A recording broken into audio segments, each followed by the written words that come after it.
So we were talking last time about feedbacks, which are sort of these loops of cause and effect that can change the way that the climate system will respond to our provocation by putting more greenhouse gases in the atmosphere. And so to just kind of remember where we were with that, I've got a couple of clicker questions. So supply and demand, is that a positive feedback or a negative feedback? Need to remember which one is which. One of the two tends to amplify. If you perturb something, it makes it worse. It's like an amplifier. And the other kind of feedback is a stabilizer. And so there were the positive and the negative. So supply and demand on the price of coffee.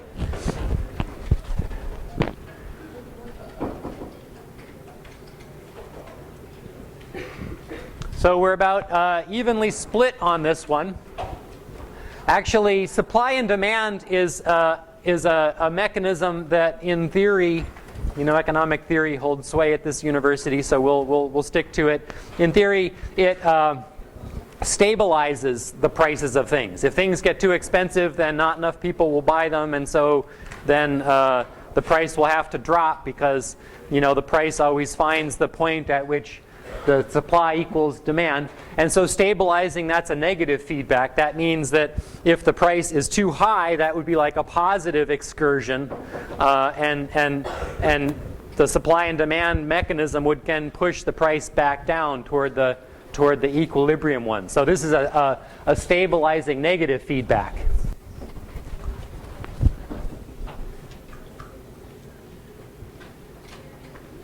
Housing prices.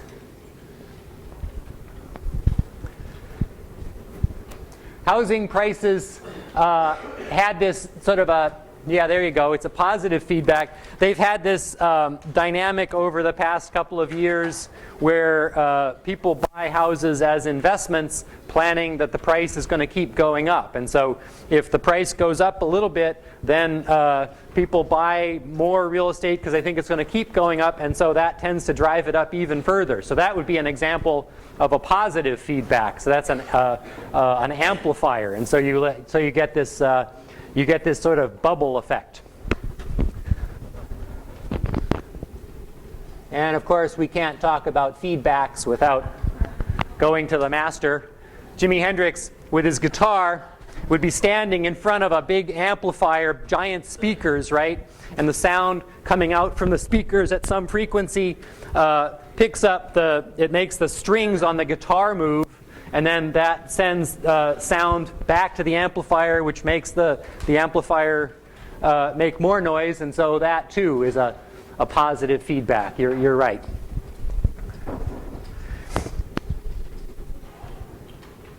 All right, so the water vapor feedback is a feedback that we talked about last time in some depth, in some sort of, you saw some pretty technical stuff about the phase diagram of water and all of that, the runaway greenhouse effect on Venus and why it's probably not going to happen here, but it could happen if we were closer to the sun or the sun was hotter. Okay, so say you want to go read a column from your favorite pundit George Will, for example, Washington Post, and he writes something along the lines of, well, CO2 is not even as strong a gas as water vapor, so why are we worrying about CO2? What would be the response that would be appropriate in, say, a letter to the editor of George Will's boss at the newspaper? You could say, yeah, you're right, let's forget about it and go home. Or B, you could dispute the fact and say, no, actually CO2 is stronger. Would that be right? Or C, but water vapor can't change because its concentration is set by rainfall, not by people with their lawn sprinklers. And so there's a negative feedback involving water vapor, not a positive feedback, so that's not a problem. Or is it D, but actually the water vapor is part of a positive feedback with temperature? This is sort of a goofy question. I'm totally giving it away by the way I asked it, I can tell. But the best answer is D. that water vapor actually makes the climate response to CO2 worse. In fact, at about according to the models of climate and sort of basic thinking on it, it about doubles the sensitivity of the climate to CO2. So if it weren't for, if we had a just totally dry planet, it would maybe warm up half as much from rising CO2 as it is expected to with the water vapor feedback, because the water vapor is involved in this positive feedback with temperature. So changes in the temperature lead to changes in the evaporation and precipitation of water vapor, which leads to a positive feedback. It amplifies the original temperature change. And of course, actually, answer C is correct here too. It's not really as complete an answer, but it's a valid answer that the vapor is controlled by the hydrological cycle, which is a negative feedback.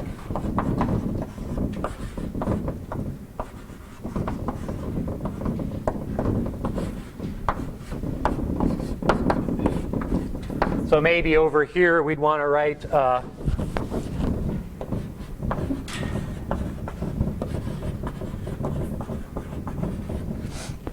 that in the warmer world you have more vapor pressure.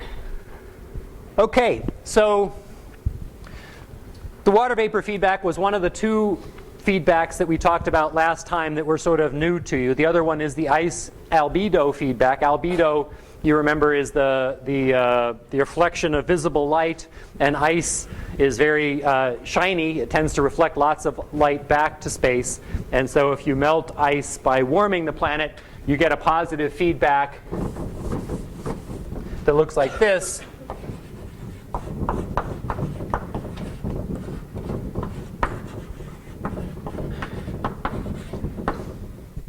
So it gets a little cold, the snow covers the ground and increases the albedo and makes it even colder. Or if it starts to warm, then you melt some sea ice and the sunlight gets absorbed by the ground or by the ocean, and so that makes it even warmer. It's an interesting thing. An ice sheet tends to sort of stabilize its own existence by reflecting visible light away. It tends to make sort of local cooling, and it makes itself, persist for longer than if there were no feedback. But once it starts to go, it goes, kind of quickly, because when it melts, it changes the energy balance.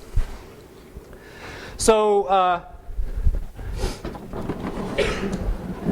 I want to talk about another potential climate feedback today, which has had a huge impact on the weather just in the last couple of days and on attendance today, because it's such a lovely day out today. Who wants to come inside? The potential feedback is clouds. Clouds are one of the hardest things to get to do in a satisfying way in a climate model, because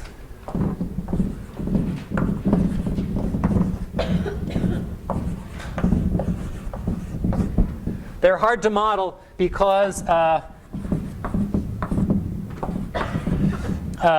they are controlled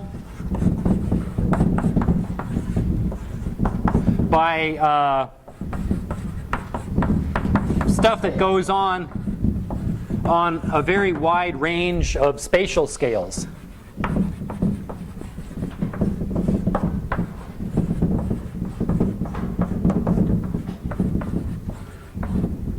So we talked a couple of lectures ago when we introduced winds and storms and Coriolis and all of that, and the heat transport, that the way that you have to simulate climate has to include all that stuff, and so you do a model on some sort of a grid, like that, like a big checkerboard over the whole world. And these grid points are, 100 kilometers on a side or something like that. And if you try to put in more grid points, if you double the number of grid points in all three dimensions, that means that you've got 2 to the 3rd more, math problems to do. Each grid point, you have to do a math problem every time step. So you got more grid points, you got more math you got to do. Plus, these models step forward in time, and they're limited how long a time step they can take, or else they blow up. If you try to go too far, take a time step of a day or something like that, the equations kind of blow up. You have to take time step of like 5 minutes or something.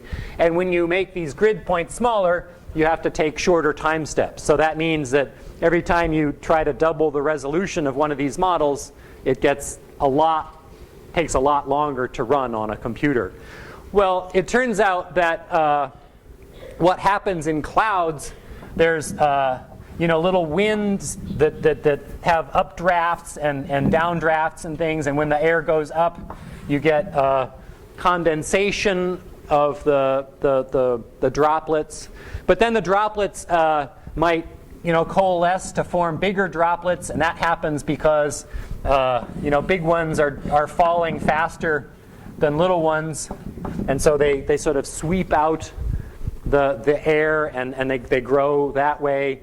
And so if we wanted to do clouds just based on fundamental stuff like Newton's laws of motion and the energy that you get when you go from vapor to liquid and that sort of stuff that we've been talking about, fundamental stuff, you'd have to have a grid resolution that would be just really, really, really tiny. And there's just no way, even given how much faster computers are than they were 10 years ago, there's no way we can really do clouds from first principles, which is what we would really like to do. So modeling clouds always involves kind of,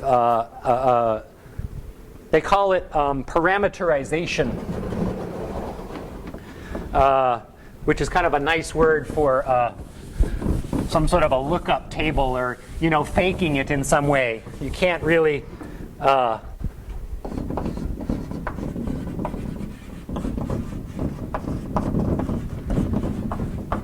just put in Newton's laws and get clouds out the other end. You have to sort of put in stuff that's kind of at a higher level. Supply and demand is also a parameterization. So it's sort of a way of faking.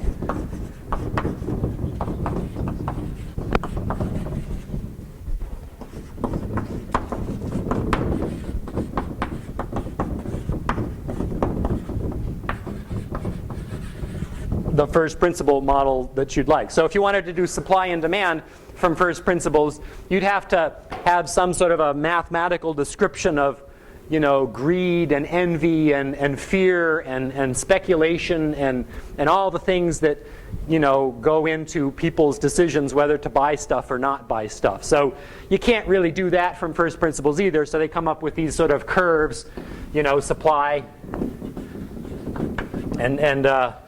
and price, and they draw these lines, and it kind of looks like reality. That's sort of what they have to do with clouds too. You have to sort of come up with some way of predicting what clouds are going to look like that's not really based on the real fundamentals the way you would like, because it just can't be done at this point. So clouds have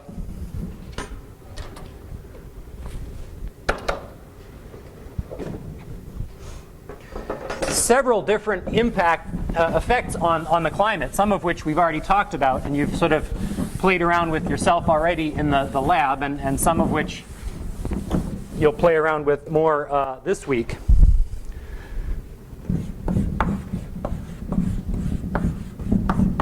So the part of what clouds do to climate that we've already talked about is in the infrared, because cloud drops or ice drops, which is what the form the water is in if it's sort of high up. Most of the rain that hits the ground actually, astonishingly, was frozen, but not that long ago from when it hit you. But it warms up as it comes down through the air. So it's not sort of rain all the way up. It's snow even in the summertime if you go up high enough. So cloud drops or ice particles are black bodies. That is, they absorb all of the infrared and they emit a complete, nice, smooth, pretty much black body spectrum. So in contrast to the greenhouse gases, which are very choosy about what light they absorb and emit, clouds can do it all. And so clouds can absorb the light that's trying to get out from through the atmospheric window, for example. So how much of an effect clouds have on the climate depends on the temperature of the cloud relative to the temperature of the ground. Because if they're at the same temperature, then it doesn't matter if the energy from the ground gets absorbed by the cloud 10 feet off the ground where it's the same temperature, and then it gets emitted from there. That's no different than if it just came from the ground directly. But if the ground is really warm and the clouds are very high up, and you absorb all the intense infrared from the warm ground, and then you emit sort of weak infrared, because the cloud is cold, then you've had a big effect on the energy balance. So in terms of the infrared effect on the energy, high clouds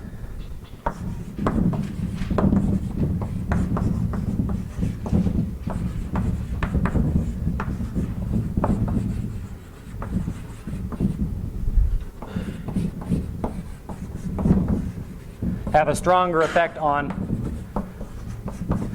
climate than low ones.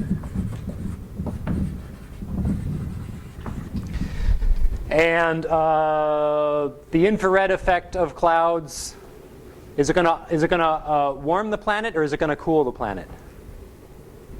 Put clouds in. Could it go either way? Come on, be brave. Talk. Warm, thank you, yes. And so these are always warming.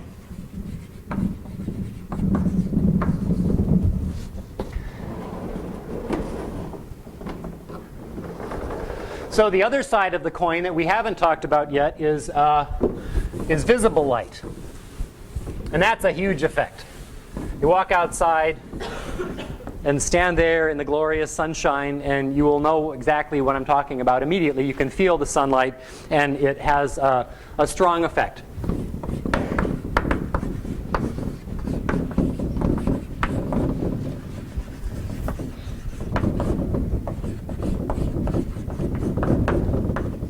So when visible light comes in to a cloud, there's sort of two different things that it can that can happen. One is that it can be absorbed, as we've talked about before when we talked about albedo, and so it turns into heat, energy, and then it gets re-emitted as infrared. It's infrared because the cloud droplets are not 5,000 degrees C. They're not as hot as the sun. They're not screaming white hot. They're sort of room temperature. So what you get there is infrared. But there's another thing which is actually much more important for clouds, which is a phenomenon called scattering. So the idea is that, let's see, so visible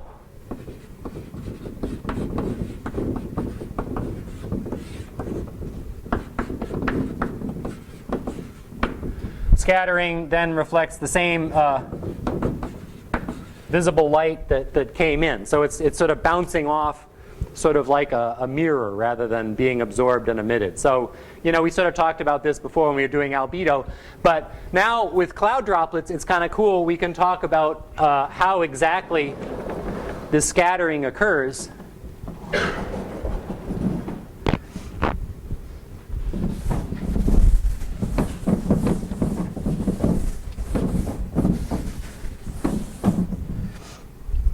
So let's say we have some light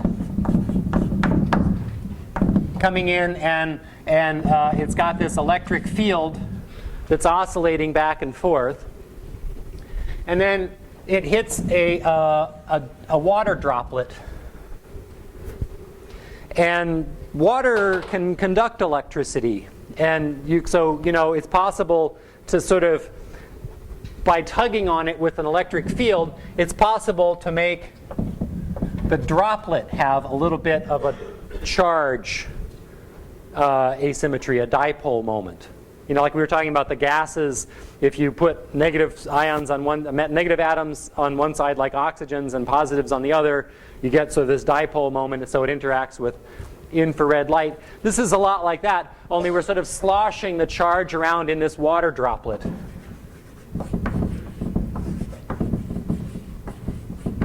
So the light is coming in, and it tugs the electrical field one direction, then the other direction, and back and forth and back and forth.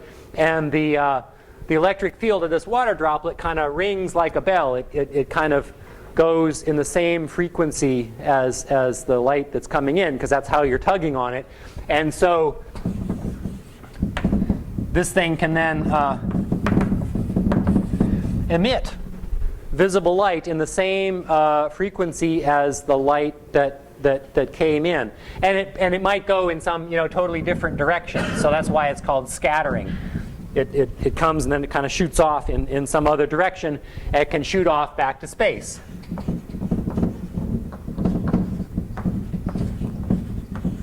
So this scattering kind of adds to the albedo of the Earth. Now it turns out that the efficiency of this scattering, how much of the light is going to get scattered versus how much is going to get absorbed, is a very sensitive function of the drop size. So this is most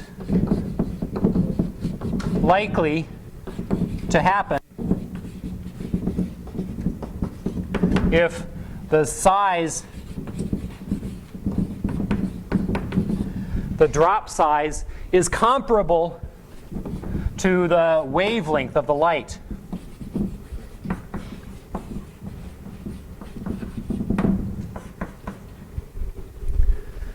So if the drop was like this big around, and you've got this little tiny thing of light coming in, it can't really torque the electric field of that droplet very much. It works best if the sizes are kind of matched. So it turns out that the wavelength of visible light is actually smaller, quite a bit smaller, like a factor of 10 or so smaller than most cloud droplets. So this distance here might be 0.5 micrometers, where a micrometer 10 to the minus 6 meters, so pretty tiny. Whereas cloud droplets are sort of typically about 10 micrometers in size. So the scattering would be much more efficient if the cloud droplets were 10 times smaller than they are. But as it is, the smaller the better. The smaller the cloud droplets, the more they scatter. So if you go outside and you look at the clouds and they're really, really bright, that doesn't really threaten you that it's going to rain on you, right? Rain clouds are dark clouds. I went out running this morning and there were these dark clouds up in the north. Ooh, that looked like rain. And they're dark because the cloud droplets are big, so they absorb the sunlight. If the cloud is really bright, that means it's scattering the sunlight. That means the cloud droplets are small. That means it's not as likely to rain on you. So there's this sort of correlation that we kind of instinctively know, and it comes from this relationship, this interplay between the cloud droplet size and the size of the visible light. So I've always envied people who can kind of look at the sky and see the clouds and kind of read, the what's going on about the air flowing around and stuff. I've never really been able to do that, but there are just a couple of different kinds of clouds that happen to form. in the atmosphere.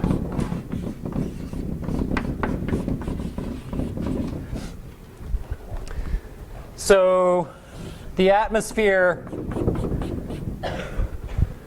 the lower part of the atmosphere, the troposphere, which is where all the clouds are, which is where the temperature is getting colder as you get higher up. And then the coldest part of the atmosphere is at the top of the troposphere, and then you get to the stratosphere where it gets hotter when you go higher up.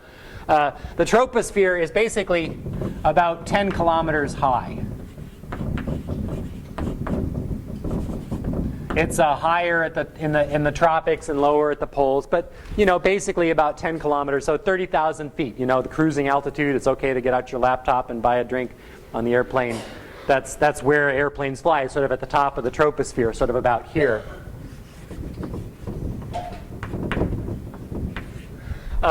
So up at that level, there are thin, sort of wispy clouds called cirrus.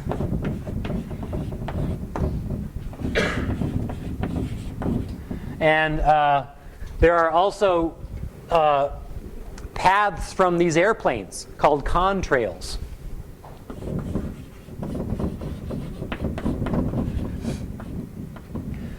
So cirrus clouds form when you have more water vapor than the saturation value. So maybe 120% or 150% relative humidity, something like that. The water doesn't want to be there, and so it condenses into forming these ice crystals. But it's a slow process. So we've said before that you can have more water vapor than 100% relative humidity.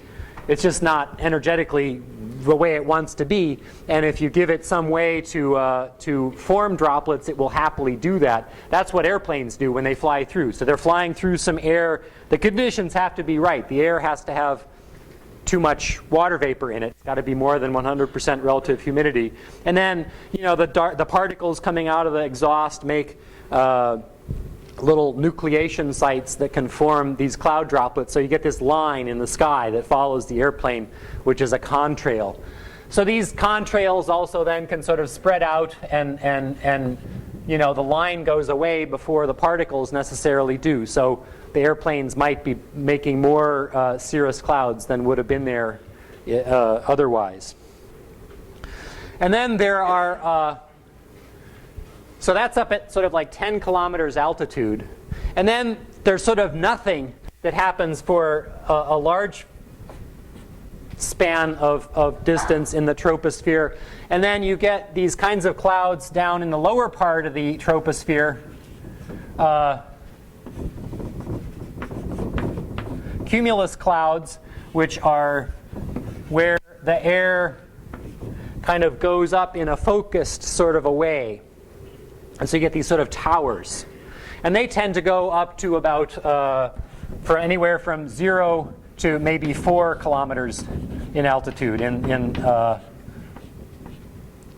parts of the world like ours. Actually, if you ever go to the equator, if you're ever, like going to someplace that's real close to the equator, the cumulus clouds there can reach all the way up to the tropopause. And it's a funny thing because you don't really notice immediately that it looks different unless you're sort of into this and paying attention. But somehow the skies just look alien when you're close to the equator. It's a funny thing. Another thing is that the sun sets very, very quickly. It's just like that close to the equator. So everything seems a little odd, when you're used to living sort of up here when you go down there. But anyway, in temperate latitudes like here, cumulus clouds tend to be sort of limited to the lower half of the troposphere. And then there are also sort of layered clouds called stratus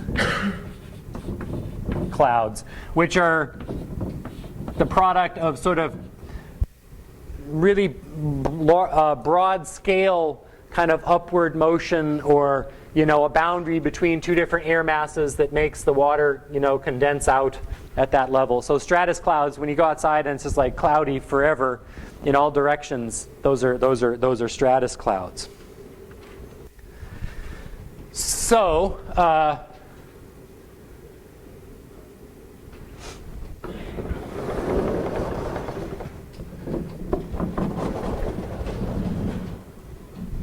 the clouds have an impact on the energy balance from the albedo too. So the visible, what the clouds do to the energy balance in the visible is to change the albedo of the Earth. And so in the visible, clouds, do they warm or cool the planet? What they do to the visible light. They make the visible light zing back out to space. They increase the albedo of the Earth. And so everybody's looking at me like, they're just going to tolerate this till I go away. So by increasing the albedo of the Earth, come on, somebody help me out. They cool the planet, right. Okay, so there's an IR effect and a visible effect. So the visible effect tends to cool the planet. The IR effect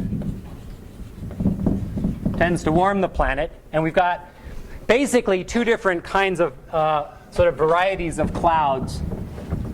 We have the high ones, which are the cirrus clouds, and the low ones, which are the cumulus and the stratus clouds. So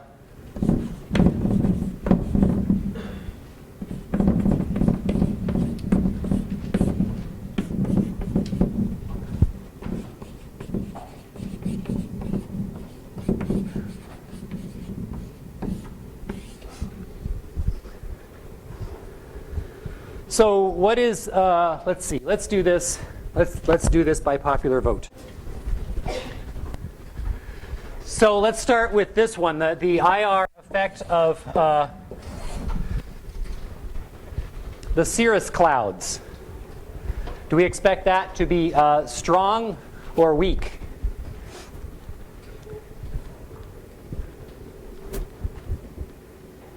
Relative to the IR effect of the visible. So yeah, popular vote says strong. And that's right.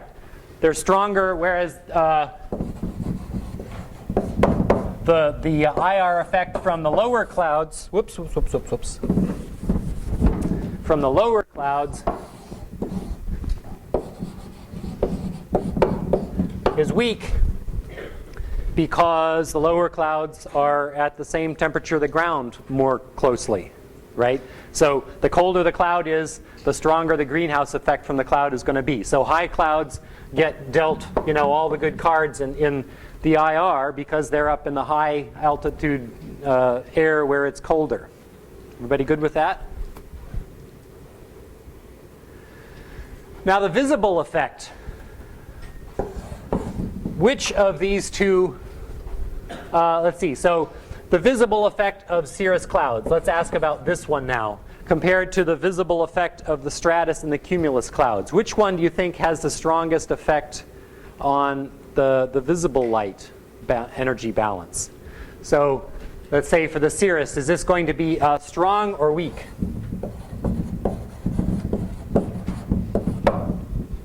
Relative to the low clouds. What do you think? Just based on what they look like. You can answer this. It turns out that, cirrus clouds are kind of thin and wispy. There's actually something called subvisual cirrus clouds, which are clouds that are so thin you can't even see them, but you can measure that they're there if you have a particle counter or a light absorption or something like that. So because they are so thin and wispy,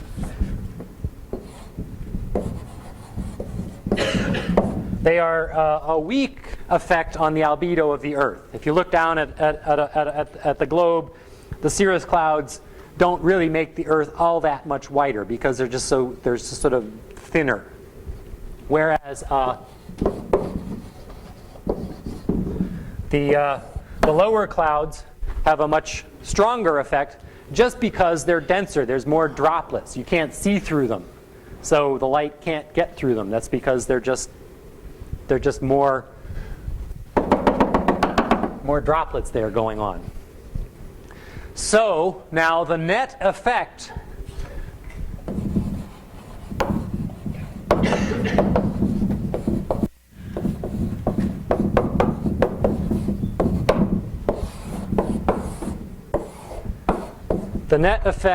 of the cirrus clouds, are we going to say warming or cooling? Warming. We can talk just with our voices faster than we can talk with eye clickers, I guess. Yeah, because, okay, so we got this warming effect from the infrared and cooling from the visible, but the cooling from the visible is kind of weak and wimpy. The warming from the infrared is really strong and powerful. So the net for the high clouds is to warm the Earth. The net for the low clouds, we can sort of do the same kind of reasoning, and this is weak and the visible effect is strong. Low clouds tend to cool the Earth.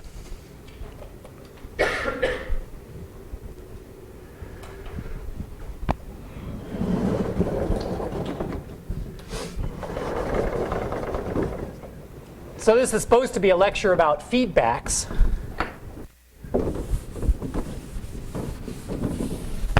And what we would like to do is put a cloud feedback into the climate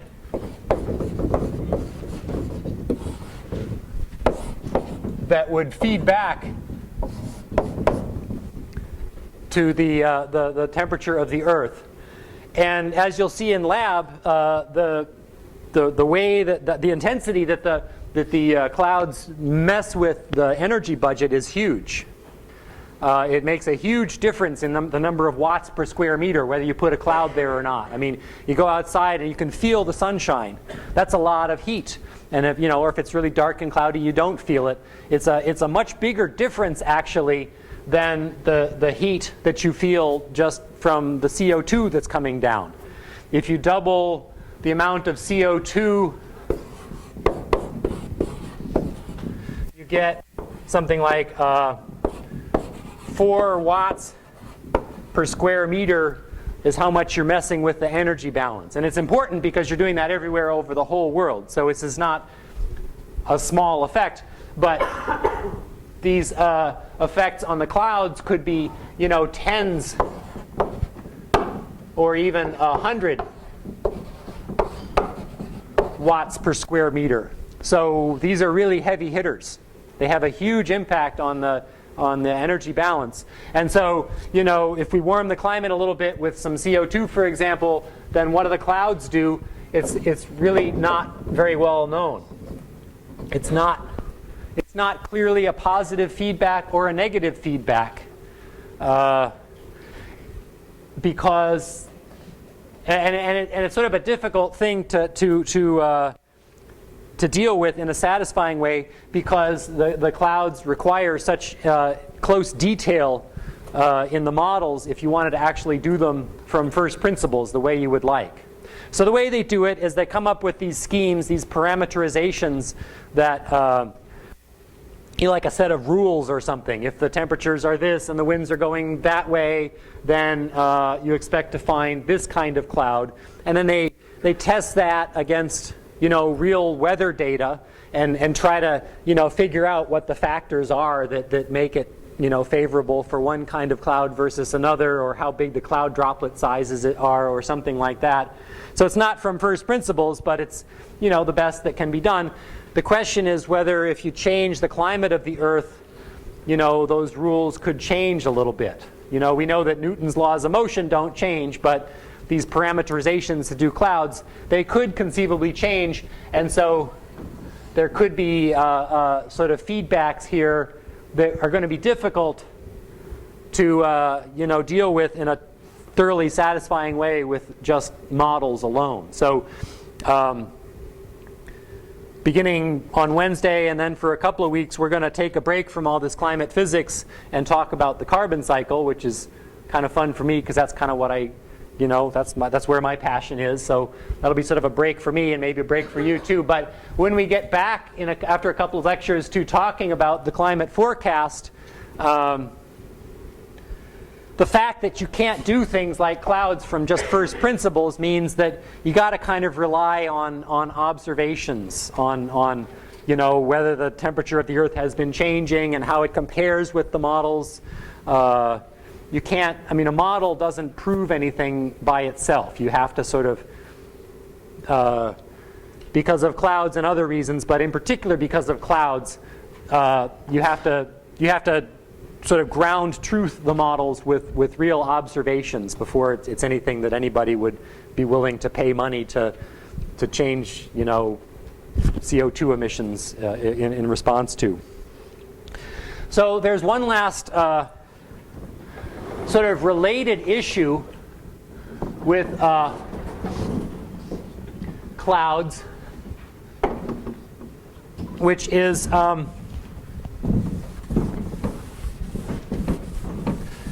convenient to talk about now. It's there are little droplets in the atmosphere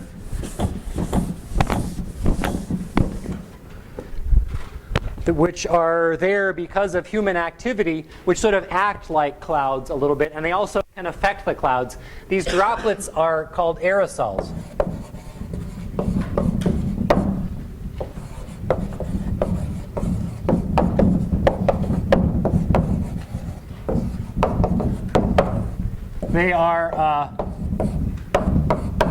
They're mostly sulfuric acid, and they come from coal combustion. So there's different kinds of coal. There's high sulfur coal, which is the cheap stuff, and there's low sulfur coal, which is the good stuff. And when you burn the coal, the sulfur comes out as sulfur dioxide, SO2, and then it gets converted to sulfuric acid, where it makes these little tiny droplets which scatter light, because these are much smaller than cloud droplets until they start to get, you know, wet in a cloud. And then eventually they fall out, and that's most of what acid rain comes from, is this sulfuric acid. So it's got this whole trajectory that kind of affects things on its whole path. And so some of the warming from the higher CO2 concentrations in the air has been kind of offset by cooling from these sulfate aerosols from sort of smoggy air. That's mostly sort of a local thing. When the aerosols, the sulfur doesn't fill up the whole and spread out throughout the whole atmosphere the way that carbon dioxide does. It tends to rain out within a week or something like that. So that's why they can burn high sulfur coal in Ohio and make acid rain in New York. It's kind of a regional scale thing. So there may be sort of regional cooling that's driven by this haze from coal plants that may be offsetting a little bit the warming from the CO2. But there's another effect beyond just the aerosols themselves. There's something called the indirect effect.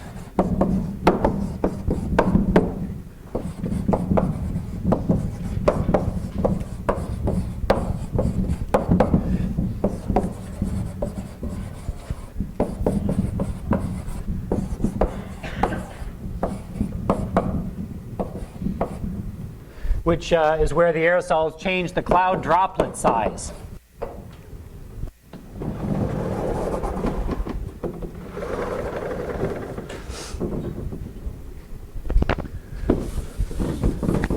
So it's come up a couple of times that in our conversations that if you have more than 100% relative humidity in the air, the water wants to form liquid, but sometimes it's kind of impeded from doing that because there's nothing to kind of form a liquid around. So in clean air, that doesn't have any particles in it, but just pure gas air, you tend to find, first you form one droplet, and then once that forms, more vapor sort of condenses onto it because it's the only game in town. And so you tend to make a few large droplets.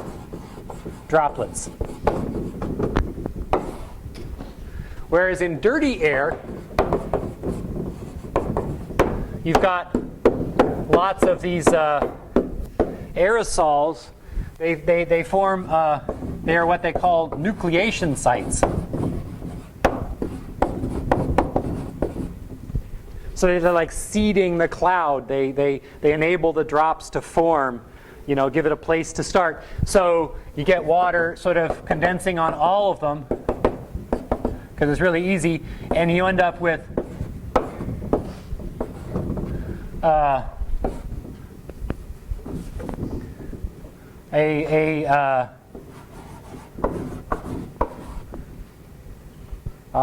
larger number of smaller drops.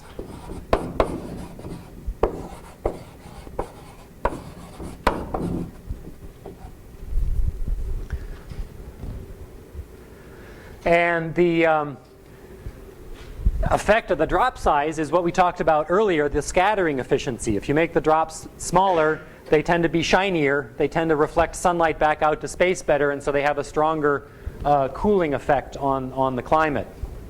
And also, if the drops are small, they don't fall out as quickly. And so these scatter better.